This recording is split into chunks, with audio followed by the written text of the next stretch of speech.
What's up, Enduring Minds fans? We are back. We took our own advice and took a couple of months off to reset ourselves, get ourselves healthy, get ourselves reset for this upcoming season two, which is going to be amazing. We have so many guests already scheduled well into the future. But today, we want to introduce you to our significant others and have you hear from their mouths the things that we have gone through and how they have supported us and helped us and nudged us all along the way. I'm going to introduce my wife, Lori, and Evan is going to introduce his wife, Cassie. I guess depending on how you see this, across the stream is my wife, Lori, who is in the process of getting her doctorate. And I have said this more than once. She is the smartest person I know. She's also the funniest person that I know. And more importantly, she is the person that keeps me going in the right direction by giving me great advice. And one of the things she told me well into our relationship was, you have to be who you are, and being Puerto Rican is who you are. And that has really allowed me to sort of shed some armor, become more vulnerable, become able to share who I am, and be able to get to know my own self all along this journey, which has been phenomenal. So, Lori, thank you for doing that. You're Now, absolutely welcome. I'll pass it off to Evan, who gets to introduce his wife. Yeah, thanks, Jason. Welcome back, everybody. It has been a great summer to be off. Unfortunately, I was off not running because I tore a ligament in my ankle 10 kilometers into Tahoe 200, but everybody knows that story, so I'm not going to go into that one too much. But I'd like to introduce my wife, Cassie. She is, as you can see, chief snack giver, chaos controller. She is the one that keeps us from falling apart in a lot of ways. Cassie is the Team Canada alumni for skeleton racing. She is an athlete just like me through and through. We are very competitive. It doesn't matter what we're doing together. There is always a level of competition, even if it's unspoken. But very much like you, Jason, Cassie has allowed me to show up as my truest self in so many unique ways. And I don't think I would be probably even having this podcast with you right now if it wasn't for her influence in pointing me in the right direction, even when I really don't want to listen. But that is Cassie in a nutshell. So It's a very small nutshell. Sorry. Sure. I'm going to jump right in because, Cassie, when Evan says you allow him to be his truest self, it made me wonder what that actually means to you. And do you think that there's still more of Evan that can come out that he can share with us that he has sort of been protecting still? Yeah, okay, so truest self, I mean, I don't think there's ever one like just standard version of that. So when I first met Evan, I think he was being his truest self when we met, and myself as well, to the best of our ability at that time. And that was more than enough for my soul to be like, oh, hey, like, where you been? And that was beautiful and easy and free flowing until it wasn't, because you're only going to meet the person that is going to reflect all the things that you've never dealt with in your own life. And that's exactly who Evan and I are to each other. So that's the work, right? I mean, I've known and continue to know and meet incredible people throughout my whole life, but this was a very, very definitive decision when I first met him. There was no question. If you go through both of us, we both have the same type of experience when we first met. We just knew. And as such, I didn't really realize what I was getting into. I didn't have like the ability to say in that moment, like, oh yeah, this is going to be beautiful and terrible and all the things that I could ever want it to be. And I'm going to help another person break open and have to stand there holding their hands saying like, it's okay. I've got you. I'm not going anywhere. So we've done that for each other. And to say that is like, yes, I don't think he's done, but that's not because I don't think he's done more work than I could have ever imagined a partner would do with, and against me, I'll even say, like, not in a competitive way, but like against the things that I push back on, and he's also encouraged me to do the same without necessarily telling me to do so. It's allowed me to look at the areas of my life that I was just staying uncomfortable in, but presenting perfectly normal for everyone else. So yeah, like Evan's incredible. And not just because he's a great runner, probably more so in every other way. And that's something for me that like he inspires me. And I don't just say that lightly. Like I grew up not with posters around me of like athletes and stuff. I didn't want to be a member of Team Canada, in saying that, like, I'm glad that I was, but it wasn't my dream to go for an Olympic spot. So I don't idolize people in a way that, was the classic movie way. So Evan's ability to show me what he was willing to do even before he realized just changed the trajectory of my life. So yeah, he's not done by any means. And we probably don't even know what that means yet.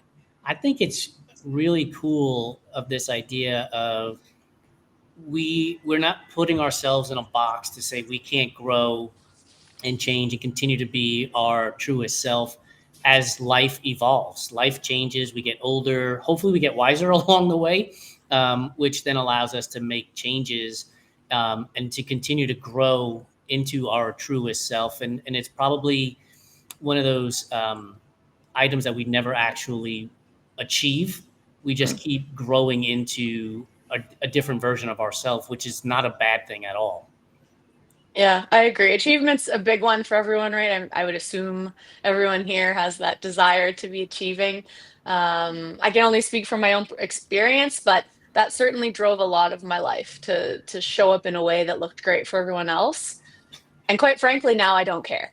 Like, I want to be succeeding, but there's a level of doing it for me now that I didn't have before, and I wouldn't have found that without meeting Evan. So you can speak for himself, but I think that that's changing for him too. Yeah, without a doubt. And I think the one thing that I've been reflecting on myself as I talk about all of these things that you do, whether it be running, life, school, all these things about you're becoming your truest self. But I actually think that sometimes it's like returning to the person that you always were, that like playful kid. And we've talked about this, Jason, about our childhoods. And like, I think it's sometimes not necessarily about becoming, it's about like realizing that you suppressed or let those things go in order to fit the mold of what everybody thought you should be doing. And now you're like, no, like I just want to play and enjoy my life and do all these things. So I think it's actually about returning to yourself as well. But this question's been, I'm one of those people that it's like, it's tough because like I have a question. All I want to do is interrupt. That's true. He does that. He does do that a lot. So having extra people, it's actually very helpful because it forces me to have to not do that. But I want to touch on what Jason said about Lori, you being the funniest person that he knows. Jason has said to me on several occasions that he used to hide behind his humor. And I would imagine meeting somebody, and Cassie and I are the same way. Like I see us as very funny people. Like we make a lot of people laugh, and I'm sure it reflects it. I can just see it that you two are the same way. But how have you, Lori, been able to get underneath of that and like help Jason or see him have these breakthroughs of like not hiding behind humor anymore and really like sharing in a deep, vulnerable way? Like what does that feel like for you? And did you have a hand in that? So there's an interesting memory. We were walking down the street in Santa Monica the first time that we ever took a trip together, I guess you would say. And he was like, "You're funny." And I was like, "Thanks, it's the trauma." And and so I think from that moment, because then he laughed at that, and I was like, "No, really, it kind of is. Like, I'm very much the same way." But we made an agreement early on to always be very honest with each other, which isn't very easy. But coming from where we came from, I met him at a very kind of hard time in his life when he, like Cassie said, he was his true self, but to what he could show up for that moment. But so we have a habit now of, and it started very early on when we decided to be honest, which is call the other person out on their BS, I guess. When I see that he is trying to joke about something that he doesn't want to be serious about, I tell him to quit deflecting. And I think over time you realize, oh, I don't have to deflect. I mean, he does it to me too. I still deflect. My childhood and my life has made me funny for those reasons as well. But it's just when you can be that honest with someone and actually just tell them, like, you're not being serious because you're afraid to face the thing that we're talking about, then you actually can help them. Like, you're safe with me, you're okay to be who you are, and I'm not going to turn my back on you. Because I think so many of us learn as kids that like maybe we won't be loved because of what we're doing or saying, or like this group here, maybe we're not achieving to gain the love that we were looking for, which made us overachievers. So to show somebody that you are there for them, even if they fall on their face, I think Jason would agree. I have tried to show him that throughout our relationship, that even if you don't achieve, or even if the thing you try does not work out, I'm here for you. So you don't have to deflect with the humor of, oh, well, I just meant it to, fall flat. It's fine. It's okay. Like, we don't have to always be that humorous person between each other. I mean, we do make each other laugh and we try to make other people laugh, but we don't have to be. We can be, oh, my back hurts. Oh, I hurt myself running. And the other person's not going to be like, well, you better get back out there, go hard or else. And so I think that works for us. And I think that's how it's helped Jason show up more as himself and not funny guy.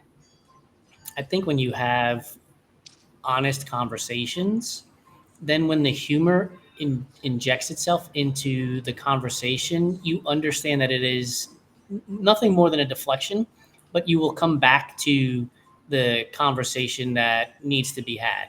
And that's one of the things that I've noticed is, like, the honesty, it's easier to process because I know the person that I'm talking to isn't going to make light of the honesty that I'm sharing with them. And so then all of a sudden, like, the idea of becoming more and more vulnerable happens, and you're like, oh, I can do this. I can become more vulnerable because the person isn't going to criticize me or take advantage of what I'm saying for their benefit. And once I've noticed that in our relationship, it's helped me take that to a public side too. And look, I'm my father's son. I'm going to crack jokes. That's what that man did. That's how he lived his life. And so I'm going to continue to do it, but I'm also going to be able to have far more open and honest conversations and cry and publicly cry, as opposed to waiting till you get home and kind of hide it because you have to be tough for some unknown reason. I don't know who we're being tough for, but that has kind of gone out of the window for me as well. Yeah, safety is the word that I heard Lori say. That, like, I'm sure Cassie, I'm not going to speak for you, but like, that term has come up a lot for us as I've gone through my 3.5-year journey of PTSD and depression and anxiety and healing. And like, I've noticed as I've been healing more, I'm actually less ambitious. Like, I actually want to do less. I don't want to like go out and like have all these big things. I maybe want to do one big thing, but I'm not trying to like put myself into 7 different places. I'm really trying to be focused. And I think that safety that's been created for me to allow me to not feel like I have to do 12 things to feel like appreciated and recognized has been huge for me from that safety word. That's an interesting take on that. Like, the let's do more is really just I didn't think about this, but that really is just an opportunity to be busy and That's not address, distraction. right? Yeah. Avoidance shows up always. Everyone does that. Just keep busy, then no one can see how I feel, and you don't have to feel it in your body. Yeah, you don't have to feel it. You don't have to be alone with your thoughts. But I have been the same way. As I've healed, I don't need to achieve as many things maybe at once, or I don't need to achieve like constantly. It's like one big thing. It's pretty cool actually when you're like, oh, I can sit with my nervous system and it's not forcing me to do something else. I want to go to this idea of Evan not doing more and more things, or bigger and bigger things, or whatever, however we're going to put the adjective in there. Cassie, he has told me that, you're the person who gets him moving on these multi-day events out of the car. Let's get going. You've only got X amount of miles to do things. You're the crew chief who keeps the person rolling, right? How do you balance that, knowing the things that he has gone through? Maybe you don't. Go on with the question. Go on. How do I? Yes, continue. Yeah, like how do you balance this idea of I'm going to push him to keep going and moving, knowing the things that he has gone through on the the emotional side, not the physical side, because he can do it physically. Okay, I think the reality here, as much as I would love to give people just this like super insightful answer, the truth is like I'm a high performance athlete. Like I've been in multiple sports. Like Evan mentioned, I did skeleton at the highest level, but I was a volleyball player, was a gymnast as a young kid. Then I was a track and field athlete in university and and now I kickbox. I'm now entering in my 40s. I'm still doing these really high level things. So my understanding of the world in terms of people who have chosen to do things like Evan is choosing to do is that you chose to be here. So that's kind of how I go into every conversation. Like if now I'm your wife, but when I was your girlfriend, then I was your fiance, and I was still like, okay, but you chose to be here. Like, unless you can tell me that your body has shut down and we can't do this anymore, I don't have the empathetic side that I think most partners like come to the table with and go, oh, like, well, Lori's saying no, but here's the thing, Lori, like we have Evan runs with his running wives who all have husbands, and none of those husbands can crew chief for them because they all just like the wives come in and they're like crying and stuff. I'm like, what is going on here? So I have this confusion around this where maybe it's just because, the girls can do it for the guys, but maybe not the other way. I don't know. We'll look at that. Maybe we'll make a study. But the reality here is that like, I know that what he's gone through and continues to go through is big and it's important, but that's not what we're dealing with in that moment. Like those things can exist in your body without them being the driver. When you're doing multi-stage races like this, like Evan's brain isn't working anyways. So like, why would I worry about whether or not he's, PTSD, all these other things? Like, yeah, those were there before. They were there when he started doing it. And further to that, as he's likely said, like he stopped running because he realized it wasn't something he was doing for the reason that he thought it was, right? It wasn't because he loved it. He was running away from something. Well, we're not in that space anymore. And I supported him both of those flips of the coin. Like I didn't know what was happening beforehand until he told me that it was happening. And then there was just like a drought of running for a while. And then when we started up again, I mean, the races got way bigger after that. And as such, that's when I was asked to like, okay, you're going to come with us and we're going to have a bunch of people in an RV and you're going to run across the desert. And I'm like, what? Okay, cool. Well, guess what? Like if we're going to do this, then we're going to do it. And I'm not going to think about it like your wife. And we've had conversations in the vehicle that as soon as the race begins, like that's not who I am anymore to you. Like I love you and want to take care of you and I'd never put you in harm's way, but you can't respond to me as my husband and I can't respond to you as your wife, whatever that means. I mean, I am, but I'm your crew chief. I'm your coach. I'm the person that's going to be your brain. And if you doubt me, then we have a problem. So that's kind of the answer to that question, is that like, we're very clear, but it doesn't mean it as if it works all the time, by the way, because he still constantly tries to be like, well, no. I'm like, what do you mean no? Like, who's the boss here? Get back going. So we try to like reflect upon those races after the fact and go, okay, well, where did the communication not work? Like, where were you pushing back? How can I make this easier or less conversation so that you don't have choices to make or opportunities to shut me down? And those things are just how we've grown over time. Lori, you were shaking your head as Cassie was answering at the beginning. What was the intention of the head shaking? I just don't I guess maybe I'm the same way. I'm not a coddler. I don't know. Mhm. It's not in me. My mother, like I always tell people like they can't take their mom to an ultra because their mom will stop them. Oh, honey, you look so not my mother. My mother would be like, what did you come here for? And are you going to finish this or what? Like, what are we doing? And so I have the same philosophy. Like I care about Jason when he's running 100 miles or what have you. And I care that he is healthy and fine. But at the same time, I'm kind of the same mindset, which is, so I guess I don't relate to the wives who can't go and be a crew chief. I don't, because I'm just like, I made all of this food for you and you are fine. Keep moving. like I made work we put into this. Let's stop effing around and get back out there. Yeah. Get up and start moving because I mixed mashed potatoes in a hotel room for you. Like, yeah, it's mostly just because it's about us, guys. So Yeah. like, stop wasting my time. exactly. Stop wasting my time. I didn't, But yeah. But Evan, I'll ask you this question: like, knowing that, because we do care for our wives, knowing that they have put forth effort and have done all the things to help us, right? That's an impetus for us to actually keep moving without them having to say keep moving, right?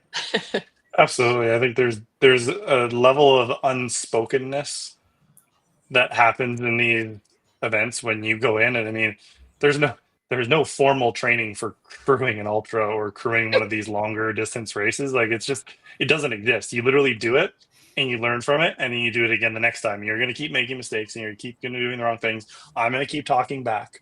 There's no doubt about it. I am going to not eat anything that you made and have an Oreo, and you're going to be like, but it's hot.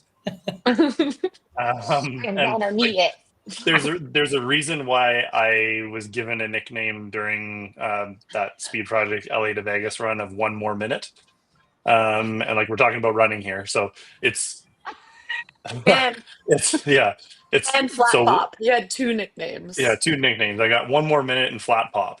Like, 1 more minute was because every time somebody was like, "Okay, you said you were ready to go," I was like, 1 more minute, and you're just like, which was like 25 to 60 minutes. Eventually, we were so like, they just started lying to me. They're like, it's been a minute. It was like 10 seconds. I was like, okay, I'm ready to go. Like, but the Flat Pop was because and you've probably noticed it, Jason. Just like, it takes a lot for me to get elevated in like a very big way, especially even if something is like horribly going wrong with an ankle or anything. Like, it takes a lot for me to show that to somebody. I'm sure there's some trauma in there. There's no doubt about that. But they called me Flat Pop because I could literally be like going through like the worst moment, and they'd be like, I need you to tell me how you're feeling because I can't see anything. We weren't having that conversation. Yeah, like, to give a bit of insight, I was crew chiefing a group of people, all men, of which I only really knew like 1 of them, and the rest of them were pacing for Evan. And I was having kind of a meeting with them to be like, does anyone else notice? Like, I can't really tell how Evan's doing, and like, I know him really well. Are you guys getting any sense when you're out there? And we all kind of reflected on it. And then one of the guys was just like, yeah, he's like Flat Pop. And then everyone was just like, wait. And I burst out laughing and immediately felt bad. I was like, am I making fun of my husband? Like, and then I'm like, wait, but that's true. So it just became the perfect example for us to say, like, well, here's the deal. Like, we don't know what's going on with you. It doesn't, like, you're like a stirred bottle of 7-Up here. Like, what is up? Can you tell us? And so it helped that everybody was really unique. But like, everyone adjusts, and then you realize that especially as a crew chief, sometimes you think you're just seeing things that other people don't see, and you're like, okay, everybody's seeing it. Okay, so like, let's manage this as a group. But yeah, you should give Jason the nickname Bubbly then, because he's all the emotion. Yes, it's mostly bossy emotion. That would be me. I feel like Evan would get yelled at a lot. I need this right now. He doesn't care that I'm his wife. He's just bossy a little bit. I wish that Evan would do that sometimes. It would make it a lot clearer. Clearly, we're in the right like dynamic duos here. But yeah, I've tried to date someone like Jason in the past. It was a fire on the side of the road. So Evan definitely balances me out. That's for sure. Yeah, but I hear that. And sometimes we do have to get Evan to be a little bossy. So it's okay for everyone to pick up occasional like sidebar abilities. I'm more of a suffer in silence, like Evan. Really? So yeah, that's what I'm saying. That's exactly. We're like a little X here. Yeah. Jason and I would burn each other down, and the 2 of you would die in the ditch, and no one would know what happened. So everyone's dead in the end. I've been told that I am like the most likely to wander off and die without telling anyone. Like that I was this ghost. Where's Lori? I don't know. I think rest in peace, Lori. Like a cat, like they wander off to die. Yeah, well in silence. Okay, well, now we know, everyone. All right. Pair appropriately. Yes, we're learning a lot on this call. I love it. It's amazing. And this is the intention. These are the conversations that I want to encourage all of our listeners to have with their significant other, friends, whatever it is, because the things that we're learning that you're like, no, that's actually not weird. Other people actually do that. Yeah. So it's like reaffirming. I like it. I want to talk about disordered eating. So Jason has been very open and honest about this, and I'll say, in the male running endurance world, it doesn't get talked about really at all. Like, there's very few that I know that are willing to have those conversations, and it's not something that men really think about, I'll say, in a lot of ways. Like, they just think like, oh, I'm fasting, or whatever you want to call it, or I'm carb loading, whatever we want to call it. But Lori, I know, like, the way that Jason talks about it, I'm curious from your perspective, like, when he came to you and obviously shared this information, how did it feel to hear him being able to share that with you? And then what was your like first kind of instinct to support him in that realm? Because I'm sure this is like, I even said to Cassie recently, I'm like, not running for the last 3 months. I've definitely put on like 20 pounds. And I'm like, I've never put 20 pounds on in my entire life. I just turned 40, so that's probably why. But um, I'm just curious, like, because I've even noticed a couple moments where I'm like, oh, like, why am I thinking that way? Like, it's just like, I feel great, so why am I thinking that way? So I'm just curious from your perspective, knowing what you know about Jason and how that probably was a really big share for him. How do you go about kind of processing that and supporting him?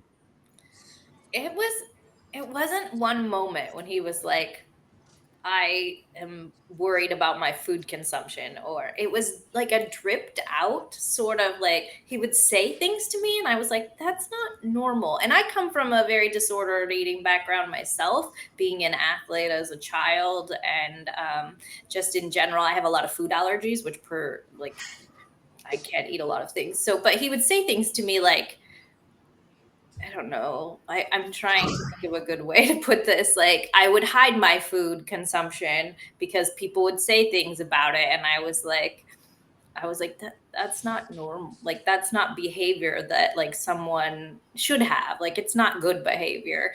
And for yourself, not for me. I don't care if you hide your food consumption, but I just think for you, you should be able to accept what you're eating is okay for you. It's fuel. It's food. Like, we all require food. And then he would say, oh, I shouldn't have had this in the house in the past, like mayonnaise. And I was like, well, why? Like, I don't eat mayonnaise because I'm allergic to eggs, but I don't care if it's around as long as it's not in my food. And he was like, I really like mayonnaise, but I was always like told, don't eat mayonnaise because it's not good for you. And I shouldn't have it around. I'm like, just eat the mayonnaise. But so it wasn't like one moment. It was just like kind of like, and then I started asking him like, do you worry about how many calories you eat? Are you trying to run off food? And so it kind of became a greater discussion in that respect, in that regard. And then kind of like what I said about we'll call each other out on stuff. I finally just kind of mentioned, like, do you think that you kind of have like an eating disorder, like disordered eating? I think we also, as a society, we say disordered eating to dampen the honesty in that. I think we really need to say eating disorders. Like they are mental disorders more than anything else. And I think it's important to say that. And so he was kind of like, at first it makes you mad when someone calls you out on that. And you're like, no, I don't have an eating disorder. Like, what is wrong with you? Eating, like men, like you said, Evan, men don't really talk about having eating disorders. But then I started, because I know I study consumer behavior, especially now, but I've always been interested in human behavior. And so I know that men had this conversation with my brother in the past, that men have a pressure on them to look a certain way, just like women do.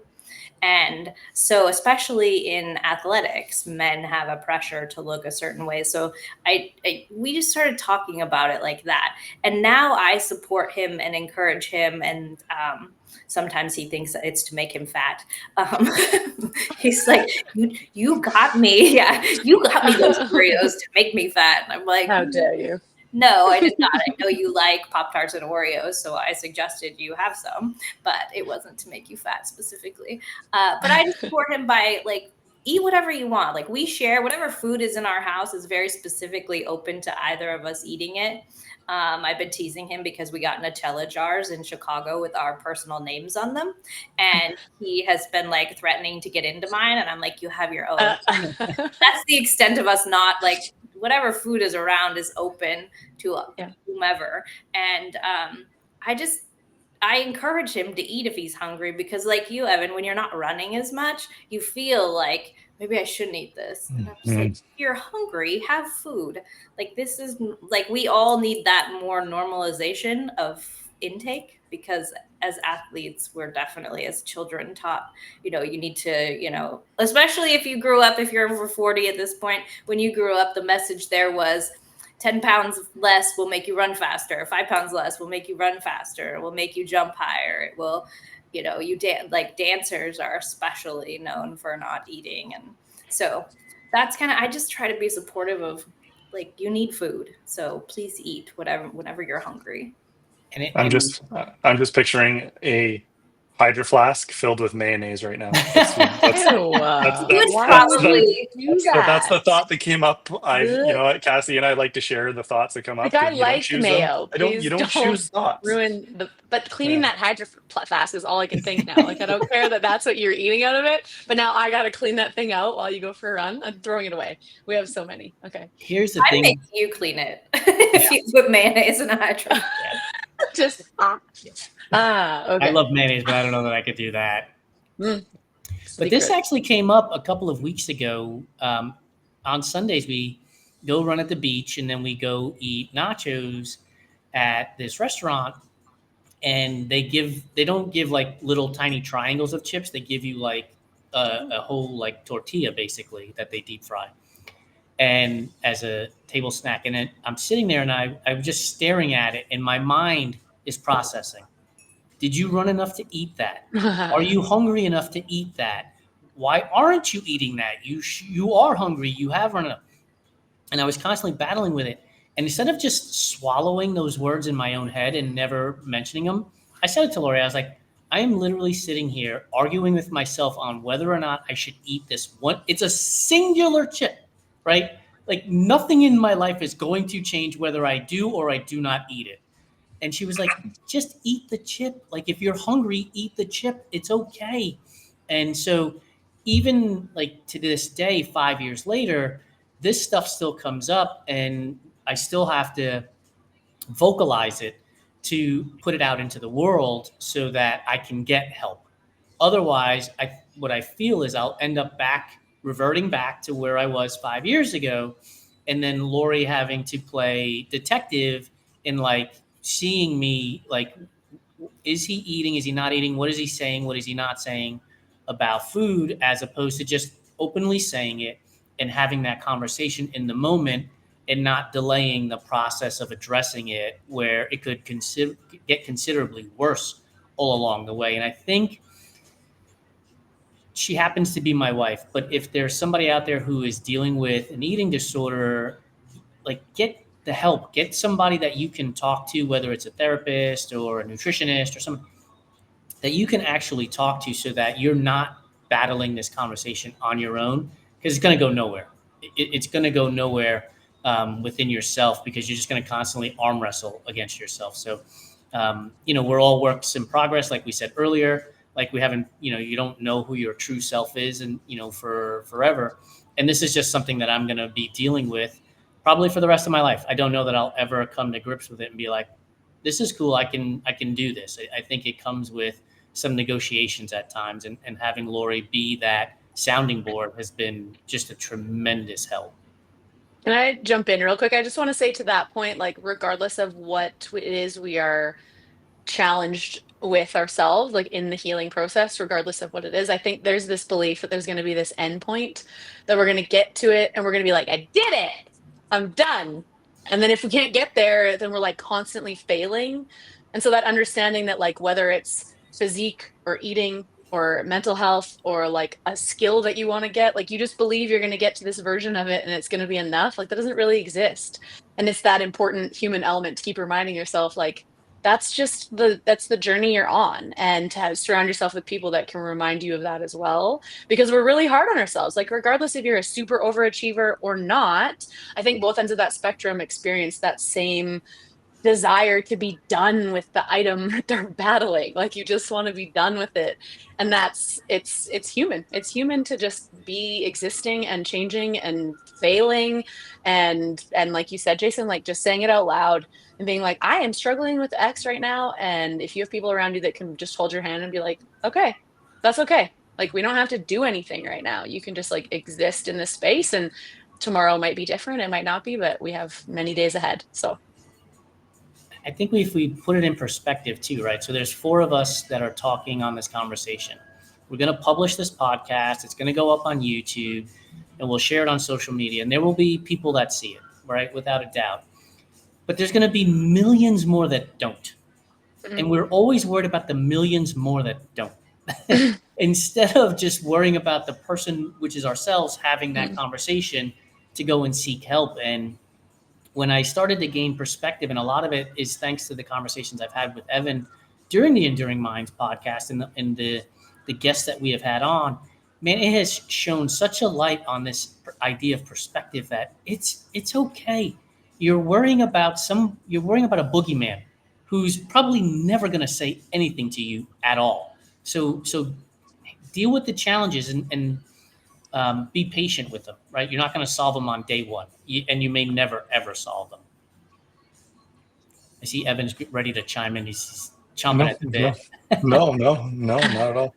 You're free to go with the next question there, Jason. Well, I was thinking about our conversations, Evan, that we have had over the last year or so, and I wondered if there were moments, and Cassie, so I'll ask you this question, if there were moments where Evan is dealing with something, and whether it's a struggle or a deep struggle or just a surface level struggle, where you, as a wife, and as a spouse, we love and we want to help. But are there moments where you're like, I need to let him sit with this and process this a little bit more, and then come and talk to him, or have him come and talk to me? And how hard is that to do? Yeah, so my experience there is I'm definitely also a bit of a fixer. So it was a challenge for me to not insert myself immediately into every challenge or decision. And I think more recently there's been a lot of opportunity, and this is outside of running.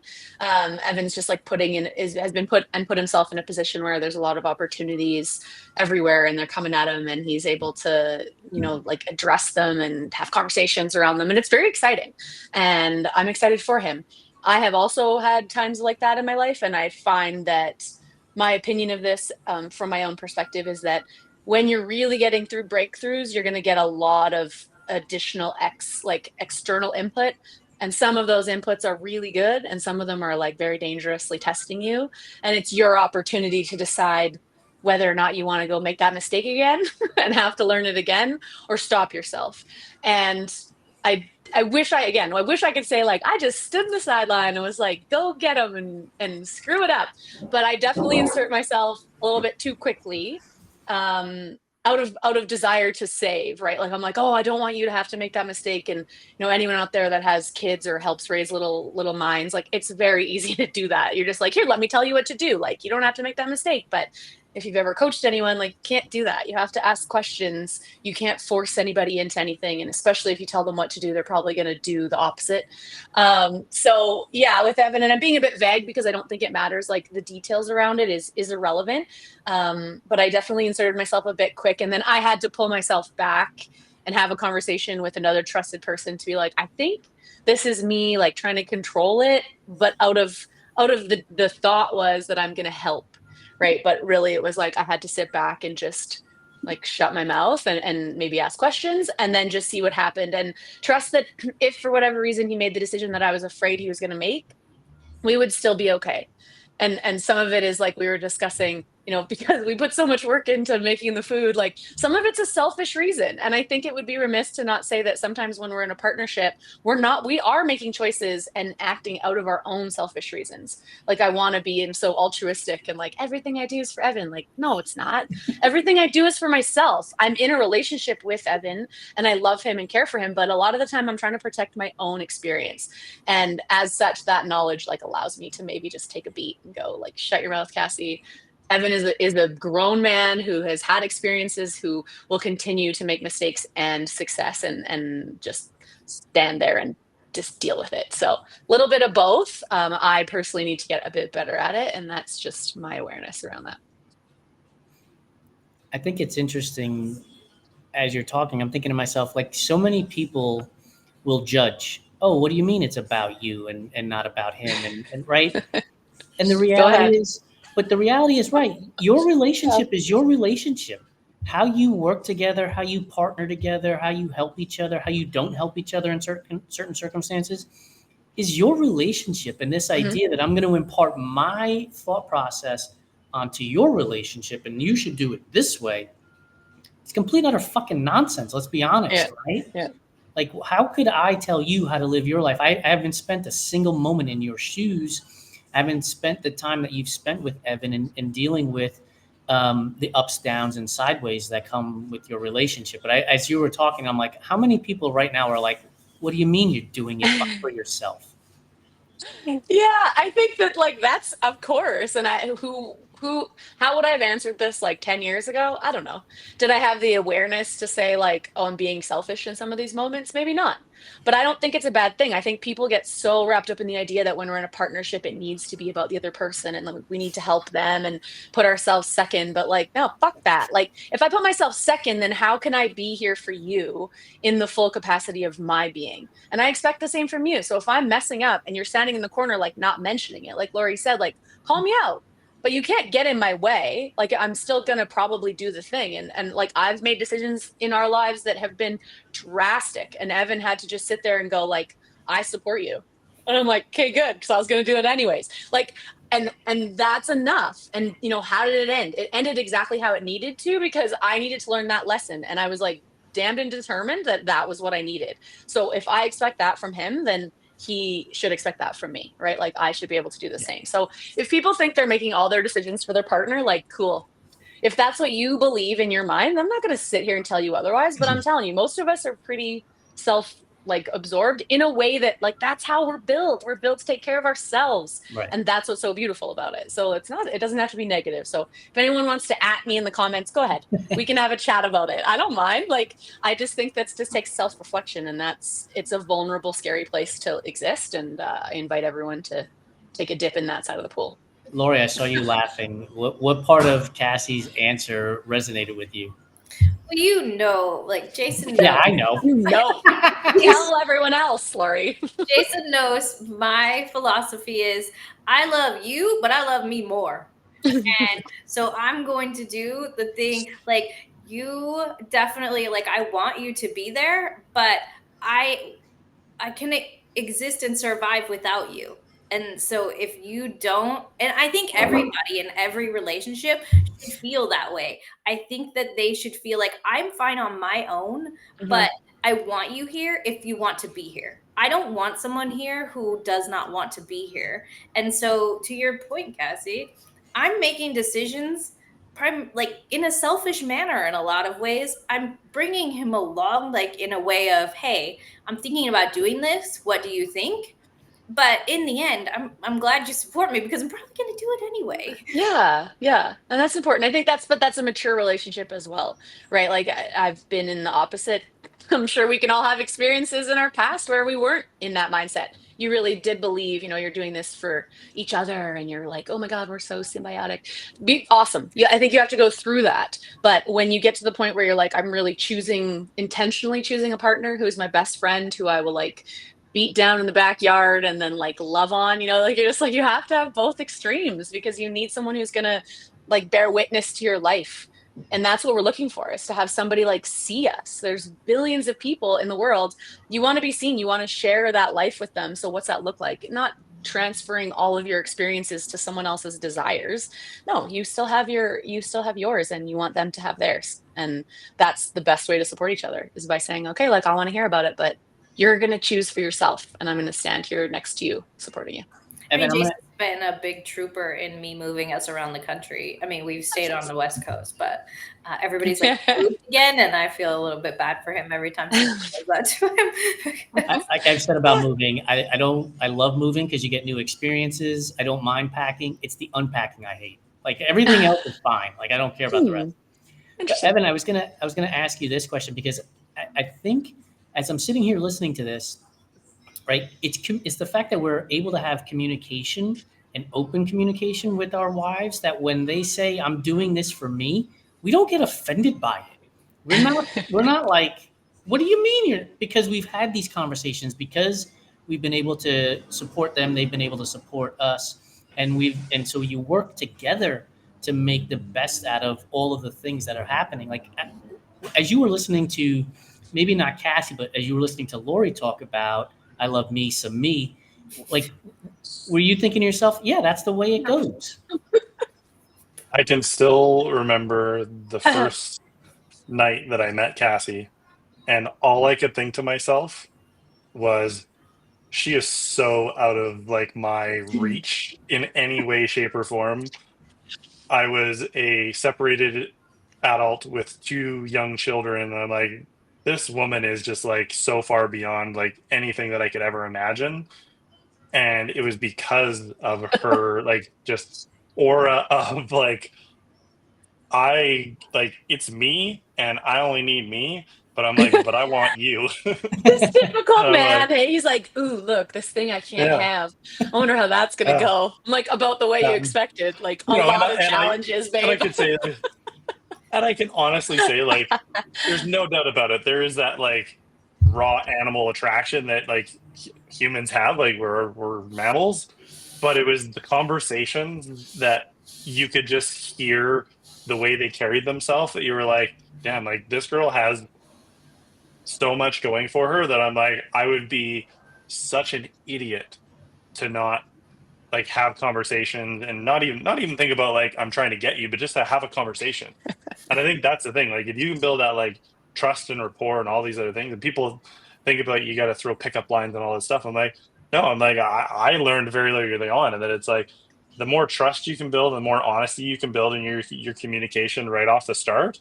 That's what they fall in love with. It's not the pickup lines and the like the raw animal attraction. Like all that other stuff is like great if it's there, but that's not what everybody like really like wants in the end, right? Because we all know that that's the part that is gonna fade over a period of months, and then you're gonna have to work. And like Cassie said earlier, like that's the work. Like that's the stuff. Like people think relationships should be easy. It's like, no, it's not supposed to be easy. If it's easy, that means there's probably shit you're hiding from one another. Yeah. Um, Yeah. but Sometimes. it's and just reflecting on kind of what Lori was talking about as well too, like that love part of like, I know that we would be completely fine, completely separate.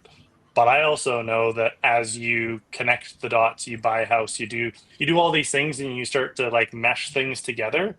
It's unrealistic to think that the choices that you're making aren't going to have an impact on the other person. But the way that you get away from breeding resentment is to make sure that there's no like unspoken expectations. So Cassie is very clear of like, here's where I'm at, here's what I'm choosing. There's like nothing that goes unspoken, and there's no like expectation that she's holding of me that she hasn't already shared. So there's no reason for me to challenge what she's doing, in the sense of like, I know she's going to choose something. I might say like yes and, or usually a but then I'll Actually, come no, back to but it. I'll typically. usually come back to it, and then I'll go to yes and, because I'm a problem solver by nature, right?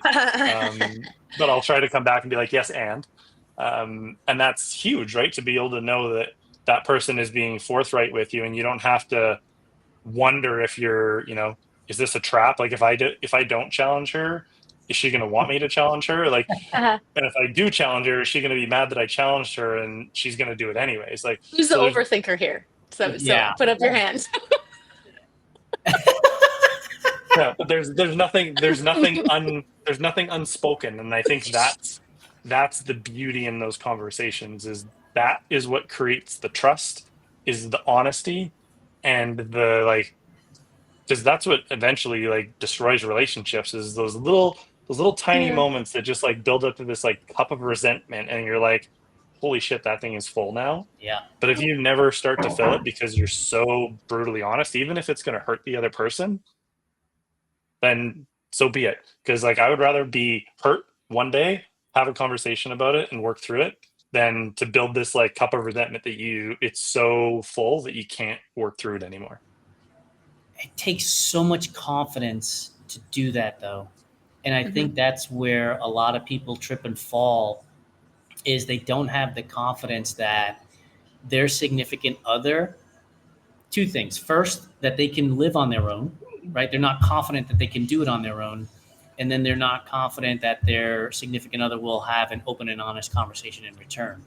And so then you start hiding it. You start putting it, in your backpack so that you don't play your cards too soon. And then all of a sudden, right, the bricks that you should be building the relationship is now a wall separating the two people instead. And I think that when we're able to learn about ourselves and are able to work with our significant others, everything changes. It just absolutely changes, because I'm hearing these conversations and I'm thinking about all of the things that Lori and I have already gone through, and things that we're going to go through. But having her as a teammate changes all of it. Like, I'm like, yeah, we can take this shit on. We can handle this. This is not a big deal. And I think it just comes from being able to lean into the hard as opposed to burying the hard. Yeah. I think it's safety too. Like you said, confidence, but I think it still boils down to like whatever little version of little Jason, little Lori, little Evan, little Cassie, like wherever we feel unsafe still, that'll show up. And so if you find you're both like creating the version of yourself that would have taken care of you, and you found a partner who can also help you feel safe, then you can have those conversations. And even when, like Evan's saying, like, don't get it wrong, listeners, like we're not at home just having no arguments. Like we're arguing through it. We're triggering each other. And the more work that we do on ourselves, the more it brings up in each other, because you recognize, like I said at the beginning, that I've actually hitched my carriage to someone who was all the things I didn't want to deal with, right? So yeah, like that safety piece just keeps coming up, and that's my biggest thing anyways. And then Evan kind of reflected on that, is that like that's where I have to be like, oh, is it because I feel unsafe right now? Like you have to ask yourself, like, why am I challenging him, or why am I bringing this up, or why am I overreacting right now, right? And at the end of the day, it's usually because there's something in your body that just like betrayed you again, and you think that you're in that scenario. So yeah, like it's a little confidence, but I think it's a lot safety, and we need to like dig deeper in ourselves to recognize those moments and vulnerably be like, yeah, this is me. This is a me problem. And it's not that it's bad or good or inherently either. It's just existing, and I'm having a really hard time like showing up right now. And like you said before, Jason and Laura too, like that showing up in that authentic self can also be really ugly. Yeah. And letting someone see you that way is hard, because you think like, okay, as Lori said before, like I won't be loved, and it's not going to be for achievement. It's like I was staying in that space so that I would never have to showcase that, whatever those parts of me were like very much behind the scenes, because it's like, well, that's not a functional version of myself, but it is.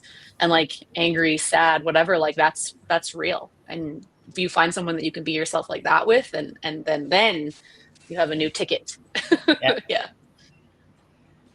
Evan, we've got about 6 or 7 minutes to go. Do you have another question? Otherwise, I could just absorb all this time.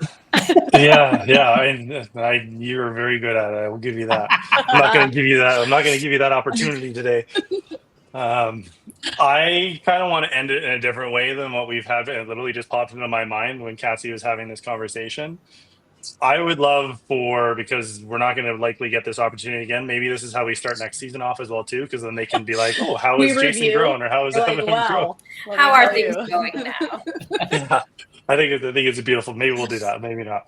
Right, we'll see. But I would like to ask Lori something about you that our listeners may not know, may not understand about you, that she thinks they either should or that they should know about you in order to get to know us even more. Because like, yes, we did our episodes at the beginning of when we started this last year, but I think it's like, could be, I'm a little bit afraid of this question, but I might be, I'm not entirely sure I want to ask. Jason. I think both. Like I feel for Jason. He's a good friend now. Yeah, I think that's kind of how I want to end it, is asking Lori, like, is there something that our listeners should either know about Jason, whether it's it could be anything. It could be like something that he is like, again, emotional about, not emotional about, something that you see in him that others may not see, just because he's, hiding behind that smile or the business or those things that would like make him more endearing to other people. Say that.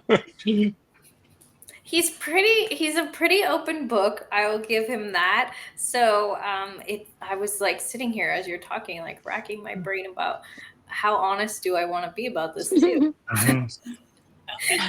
Be honest.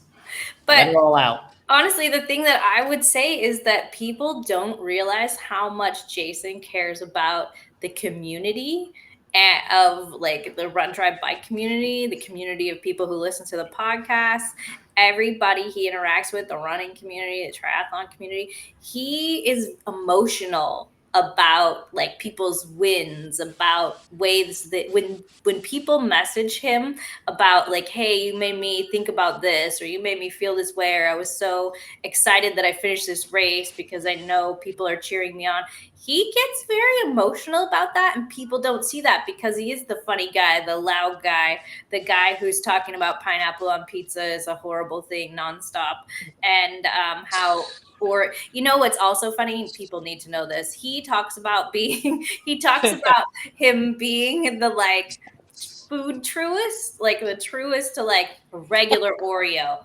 I want a normal Ritz cracker. I want the OG food guy. Okay.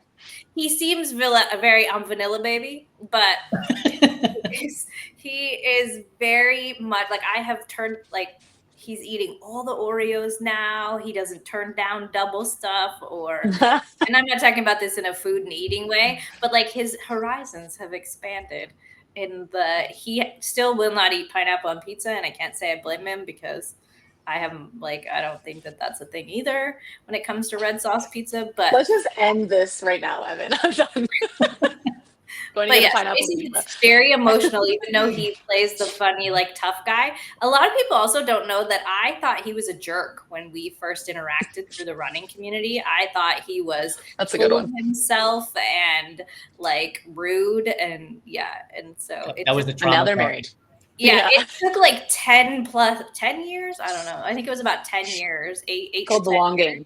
Really wore down there. Jesus. like wind against the rock. I finally smoothed it out. Finally, the thing about celebrating others, because this world is a shithole. Like there's like constant things going wrong, and I think people are afraid to celebrate because they might upset somebody else who's going through shit. And it's like, we're all going to go through shit. We're all going through shit. Things are bad. Things are going to go bad. Celebrate the stuff. And so like when people send me like, oh, I did X, Y, or Z, whatever the X, Y, or Z is, I don't care. I'm like, yes, I'm going to celebrate the hell out of this for you. And I'm going to be your biggest cheerleader because we all need positive news, because we're constantly, if it's not actually happening in a negative light, inside our heads, there's this fight that we're having, this battle that we're having, that the negative side tends to win. And so I want to celebrate. And Cassie, you said it earlier, like it's not always for them, like maybe I'm going through some crap at the same time, and your good news is elevating me now. Yeah. And so I want to have fun with it too.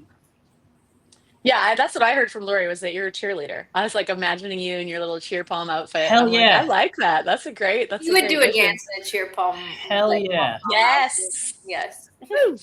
Zero problem with that. Cassie, you're into it. You're now on the hot seat. Okay. I had a little extra time, so thanks for making Lori go first. Yeah, I honestly, the first thing that came to mind, because there's probably some other things, but I mean, again, Evan's also a pretty open book. He's like usually trying to be exactly who he is and tell people who, and his celebratory for other people is like, hi, really wants to support people. But I want to talk about the fact that Evan, in some other lifetime, possibly this one, should have or will become like a ventriloquist, and not necessarily a ventriloquist like with them. I'll just say like a puppeteer of some variety. We have like a not so secret love for, I don't know why we haven't purchased any of them, but both of us just love puppets. Like whether it's because we grew up in the world of like PBS in Canada and had like Sesame Street and all these shows that had all these puppets, but every day, if not like at least a couple times a week, I'll get another sent IG image from one of the like custom puppets accounts that we follow, and he'll be like, oh, they're going on sale soon, and I'm like, well, are we getting one? Or so like stay tuned to our channels, because we might end up one day just having like anonymous puppet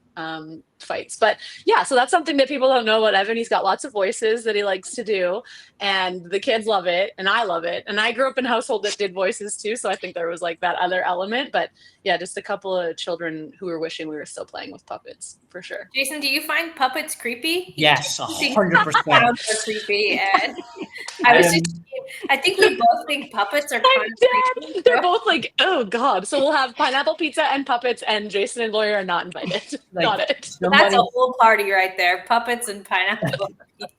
Somebody sent me a message, and it was like a funny message, but it had a clown in it. And so I was immediately delete. Like, I'm not reading this thing. I'm just, the clowns freak me out. Okay. Like the marionette puppets? Yeah. No, marionettes. And that's why I'm like, our ventriloquist skills aren't good. No, I wouldn't say Evan was good at that. But in terms of like having a puppet nearby, like we would definitely do that. So, that's something that Evan didn't know about him. Jason's going to end up with a puppet instead of me one episode, and it's just going to be a puppet doing the podcast with him. I would 100% do that. Okay. Like a clown puppet. Were either of you in like drama in school? Like, so that I was. Yeah. I wasn't in like in junior high. I was like for a couple of years from what I remember. I'm an only child too, Jason. So like I had you had to entertain yourself. That might explain a little bit more. Good or bad for all the OCs out there. I'm the good example. I did some plays, but I wasn't into puppets or in like full on drama, I don't think. I picked sports in the end. Yes. As you can see. What a fantastic episode. My goodness. This was so much fun. We may not have to wait a year, dude. We may have to do this like once a quarter, once every 6 Depends months. on what happens in your life. Lori and I will just be like, it's time to have us on, guys. You need to tell the truth. I think we need a full on intervention. So because one of the questions I wanted to ask, and please don't answer it today, but maybe this is for a future show, was like, we look to you guys for support. We know that you're going to give us the good, the bad, or the ugly.